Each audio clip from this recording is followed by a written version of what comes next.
పెళ్ళైనా పండగైనా వేడుక ఏదైనా పట్టు చీరల ప్రత్యేక వేదిక వారాహి సిల్క్స్. తెలంగాణలోని కౌలు రైతుల కోసం సరికొత్త పథకాన్ని తీసుకువచ్చింది కాంగ్రెస్ ప్రభుత్వం. నిరుపేద రైతు కూలీల కుటుంబాలకు ఇందిరమ్మ ఆత్మీయ భరోసా పథకం అమలు చేస్తామని సీఎం రేవంత్ రెడ్డి ప్రకటించారు. అయితే ఇందిరమ్మ ఆత్మీయ భరోసా పైన రాష్ట్ర వ్యాప్తంగా రైతులలో చర్చ జరుగుతోంది. ఈ పథకాన్ని ఏ విధంగా ఇస్తారు, ఏ ప్రాతిపదికన కౌలు రైతులను గుర్తిస్తారు వంటి సందేహాలు ఇప్పుడు వ్యక్తమవుతున్నాయి.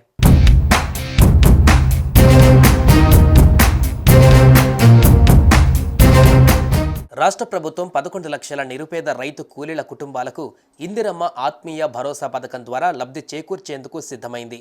ఈ నెల 26వ తేదీ నుంచి ఇందిరమ్మ ఆత్మీయ భరోసా పథకం అమలు చేయాలని నిర్ణయించింది.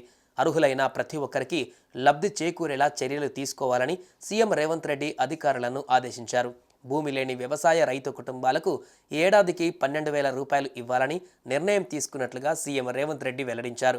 గతంలో తాను పాదయాత్ర చేసిన సమయంలో కౌలు రైతుల కష్టాలు తన దృష్టికి వచ్చాయని, అందుకే భూమి లేని వ్యవసాయ కుటుంబాలకు కూడా ఏడాదికి 12,000 రూపాయలు ఇవ్వాలని నిర్ణయం తీసుకున్నట్లుగా తెలిపారు.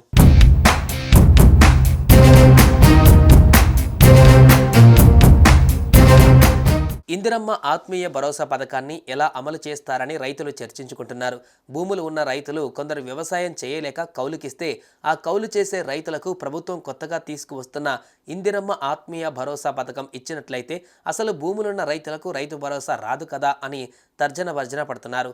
కౌలు రైతులకు 12,000 రూపాయలు ఇస్తామని ముఖ్యమంత్రి రేవంత్ రెడ్డి చేసిన ప్రకటన కౌలు చేసుకుంటున్న రైతులకు సంతోషాన్ని కలిగిస్తుండగా, కౌలుకు తమ భూములను ఇచ్చిన రైతులకు మాత్రం ఆందోళన కలిగిస్తున్నట్లు తెలుస్తోంది.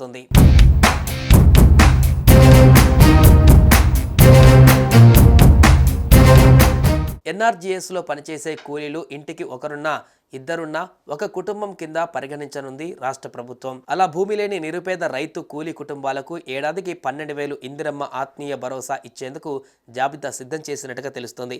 అలాంటి కుటుంబాలు దాదాపు 11 లక్షలు ఉన్నట్లుగా తెలుస్తోంది. మరొకసారి గ్రామాల వారీగా క్షేత్రస్థాయిలో పరిశీలన చేసి అర్హులైన ప్రతి నిరుపేద రైతు కూలీల కుటుంబాలకు లబ్ధి చేకూరేటట్లు చూడాలని అధికారులకు ప్రభుత్వం స్పష్టం చేసింది.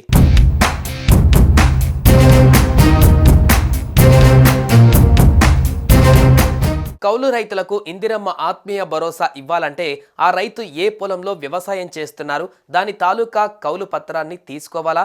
ఒకవేళ అది సదరు రైతు ఇస్తే ఆ రైతుకు రైతు భరోసా వచ్చే అవకాశం ఉంటుందా లేదా? అలాంటప్పుడు కౌలు రైతులకు భూమి ఉన్న రైతులు సహకరించే పరిస్థితి ఉంటుందా అని కూడా చర్చ జరుగుతుంది. దీనిపైన త్వరలోనే విధి విధానాలు విడుదలయ్యే అవకాశాలు ఉన్నాయి. అప్పుడే కౌలు రైతులకు ఇందిరమ్మ భరోసా అమలుపై ఓ కొలిక్కి వచ్చే అవకాశం ఉంది.